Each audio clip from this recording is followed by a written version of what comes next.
জীবন সঙ্গী তো এমনই হওয়া উচিত। বিয়ের মাত্র ১৪ দিনের মাথায় তৎকালীন বিডিআর বিদ্রোহের সময় তার স্বামীকে কারাগারে পাঠানো হয়। আজকে ১৬ বছর পরে তিনি কারাগার থেকে মুক্তি লাভ করেন।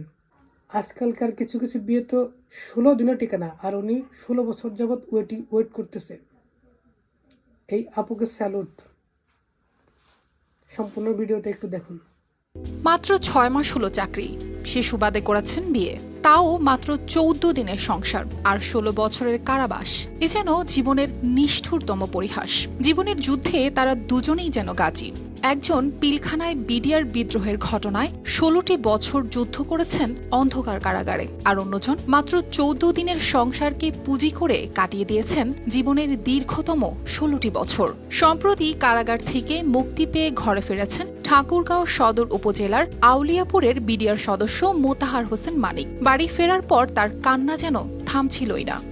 পুনরায় এই আপুকে হাজার সালাম।